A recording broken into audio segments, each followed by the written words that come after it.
ఏ తల్లిదండ్రి అయినా నా కొడుకు వృద్ధిలోకి రావాలి, నాకు పుట్టిన సంతానం ఎంతో ప్రయోజకులు కావాలని అప్పులు చేసి, కష్టం చేసి అతన్ని విద్యాబుద్ధులు చెప్పించి అమెరికాకు వెళ్ళాడు, నా కొడుకు చదువుకుంటున్నాడు, సంపాదిస్తున్నాడని చాలా గొప్పగా చెప్పుకునే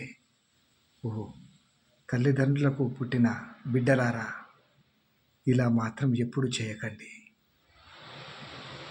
ఏ తండ్రైనా విద్యాబుద్ధులు చెప్పించి ఆస్తులు తాకట్టు పెట్టి విదేశాలకు పంపిస్తే, ఇంట్లో తండ్రి చనిపోయి 30 రోజులు అయినా, తల్లి చనిపోయి 20 రోజులు అవుతున్నా వారి కొడుకు అమెరికాలో ఉంటూ ఏటా 50 లక్షల ప్యాకేజీ సంపాదిస్తున్నానని, ఇద్దరు మృతదేహాలు కుళ్ళిపోయి పురుగులు పట్టిన కొడుకుకు తెలవకపోవడం, కనీసం ఫోన్ చేసే సమయం కూడా లేక పలకరించలేదు అంటే, ఇలాంటి పిల్లలు సంపాదించే డబ్బు చదువుకు విలువ ఉంటుందా? విదేశాల్లో చదువుకొని స్థిరపడిన పిల్లలందరూ ఇదేనా మన సంస్కృతి? తల్లిదండ్రులను విస్మరించడం, డబ్బు చనిపోయేంత వరకు శ్రమించడం జీవితమా? తల్లిదండ్రులారా, ఎందుకు చదివిస్తున్నామని వాళ్ళు బాధపడుతున్నారా?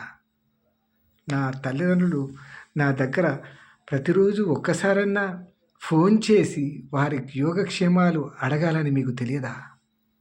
30 రోజులవుతున్నా శ్రమించి వాళ్ళు మిమ్మల్ని ఎంతో శ్రమించి వాళ్ళు కనిపించి పెద్దవాళ్ళు విద్యాబుద్ధులు చెప్పించి మీకు అక్కడికి పంపిస్తే, డబ్బు కొరకు తల్లిదండ్రులనే విస్మరించి అక్కడే ఉండటం మీరు ధర్మమా?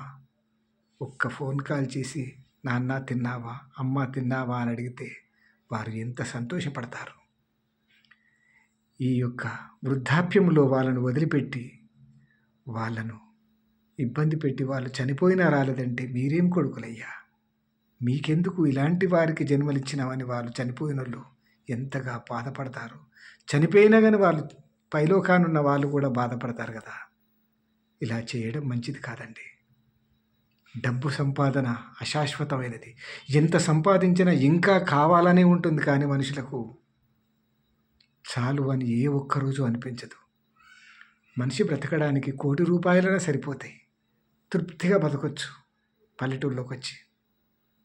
కానీ నిత్యం డబ్బు యావతో పడి మంచి చేయడం మర్చిపోయి చాలామంది తల్లిదండ్రులను విస్మరించి, ఇట్లా కొంతమంది ఫోన్లలో చూసి వాళ్ళ మృతదేహాలు ఊళ్ళోలను మీరే తగలబెట్టండి అని చెప్పి వాళ్లకు ఫోన్లలో చూసి సంబరపడుతున్నారు.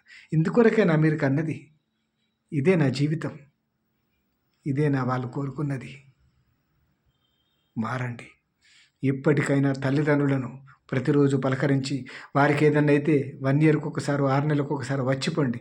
లేకపోతే ఒక 5-6 సంవత్సరాలు అక్కడ సంపాదించుకొని మళ్ళీ ఇక్కడికి వచ్చి స్థిరపడిపోండి. అంతేకాని తల్లిదండ్రులను విస్మరించద్దు. ఇది ఒక బాధ్యతగా మీరు వ్యవహరించాలి.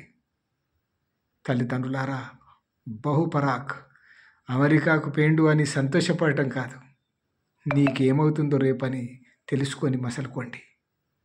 జై హింద్.